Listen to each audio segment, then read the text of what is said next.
मनुस्मृति अध्याय 8 श्लोक 281 में यह बतलाया गया है कि जो ब्राह्मण है उसके आसन पर, उसके साथ आसन पर यदि कोई शुद्ध या निचले वर्ण का व्यक्ति बैठना चाहे तो राजा को चाहिए कि उसके कमर के निचले हिस्से को दाग कर या उसके मांस को उतरवाकर उसे देश निकाला दे दे। अब यहां से कुछ लोग कहते हैं कि मनुस्मृति जो है वह शुद्ध विरोधी है। किसी भी ग्रंथ को जानने से पहले, किसी भी मत को जानने से पहले हमें यह जानना चाहिए कि शुद्ध कौन है, ब्राह्मण कौन है, क्षत्रिय कौन है, वैश्य कौन है। जिस प्रकार संविधान ने भी यह व्याख्या की है कि दलित कौन है। आप कोई भी कानून बनाते हैं तो आप यह व्याख्या करते हैं कि यह जो कानून बनाया गया है अमुक अमुक व्यक्ति इस कानून के दायरे में आएगा और उसके लिए कोई आधार होता है।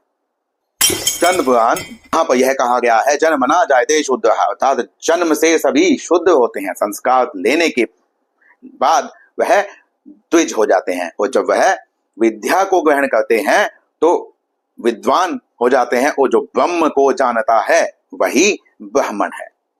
मनुस्मृति में भी अध्याय 10 श्लोक क्रमांक 65 में यह कहा गया है कि कोई भी ब्राह्मण जो है यदि वह ब्राह्मण के स्वधर्मों को नहीं मानता है, नहीं पालन करता है तो वह पतित होकर निचले वर्णों में चला जाएगा।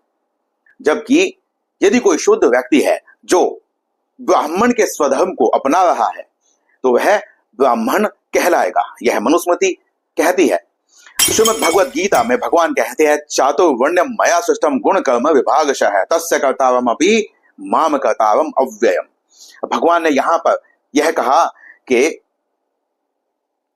चारों जो वर्ण है उसकी रचना मैंने की है और वह रचना का आधार क्या है, गुण और कर्म। यहां पर जन्म भगवान ने नहीं कहा है। तो संविधान यह निश्चित करता है कि किसी शुद्ध के घर में, शुद्ध तो कह ही नहीं सकते क्योंकि संविधान बनाने वाले तथाकथित बाबा साहब ने यह कहा है कि हु व शुद्धास, उनकी जो पुस्तक है वहां पर जाकर आप पढ़ें कि वैदिक शुद्धास से लेके आज के दलित का कोई संबंध ही नहीं है।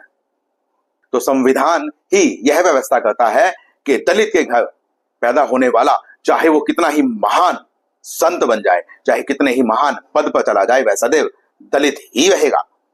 तो जातिवाद कौन फैला रहा है? मनुस्मृति के संविधान। आपकी प्रतिक्रिया के लिए हम बैठे हैं। आप आए, प्रश्न करें, हम आपका उत्तर देने के लिए यहां पर आपकी प्रतीक्षा कर रहे हैं। श्री सीताराम।